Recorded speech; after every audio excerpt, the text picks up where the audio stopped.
So hello everyone, welcome back to another video. তো শাকিব খানের upcoming project যেটা কালা জাহাঙ্গীরের উপর বেস্ড করে হতে চলেছে, যেটা সচরাচর শোনা যাচ্ছে যে 90 দশকের একটা গ্যাংস্টারের একজনের কাহিনী।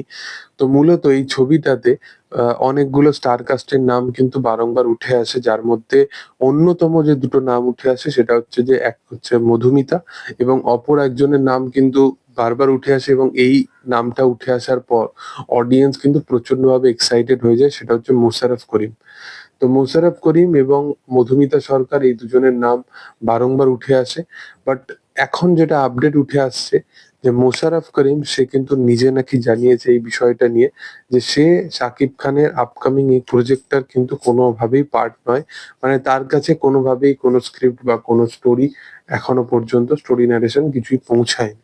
তো মূলত যদি আপকামিং দিনে অডিয়েন্সের ডিমান্ড বা অডিয়েন্সের রিমার্স শুনেই যদি এই মেকার্সরা যদি এরকম কাইন্ড অফ কিছু ডিসিশন নেয়, এবং মোশাররফ করিমের তরফ থেকে যদি এরকম কাইন্ড অফ কিছু সহমত আসে যে এই রোলটা নিয়ে, তো তাহলে হয়তো আপকামিং দিনে আমরা শাকিব খান মোশাররফ করিম যে যেটার জন্য অডিয়েন্সের এত বড় ডিমান্ড ছিল, সেই রোলটাকে আমরা একসাথে হয়তো বড় পর্দায় দেখতে পাবো। কারণটা হচ্ছে মূলত এই দুজনই মানে বাংলাদেশের খুবই জনপ্রিয় একজন মানুষ, দুজনের কাজের মানুষ খুবই ফ্যান, এবং একজন অ্যাজ এ অভিনেতা হিসাবে খুবই পছন্দের একজন অভিনেতা, যার নাটক বারংবার মানুষ দেখতে খুবই পছন্দ করে।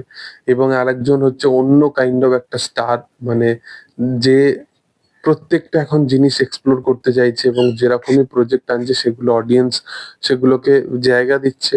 এবং সেই কারণবশত আমার মনে হয় যে এই দুজন মানুষের কিন্তু ইমিডিয়েট কোল্যাব করা উচিত, এবং বাংলাদেশে কিন্তু সচরাচর সিনেমাগুলোর মধ্যে এই জিনিসটা কিন্তু একটা অভিনেতা আর একজন অভিনেতাকে কিন্তু এই যে চান্সেসটা বা এই যে সুযোগটা করে দিচ্ছে, এটা কিন্তু আমরা দেখতে পাচ্ছি বাংলাদেশের প্রজেক্টে। কেন হচ্ছে? ইন্ডাস্ট্রির গ্রোথের জন্য। আজকের দিনে দাঁড়িয়ে মোশাররফ করিম, চঞ্চল চৌধুরী তারা একসাথে কাজ করলো। চঞ্চল চৌধুরী শাকিব খান, নিশো সিয়ামকে শাকিব খান নিজে জায়গা করে দিল। তো এই যে মাল্টিপল যে জিনিসগুলো হচ্ছে, এগুলো কিন্তু কোথাও গিয়ে আলটিমেটলি তারা ইন্ডাস্ট্রির কথা ভেবে করছে।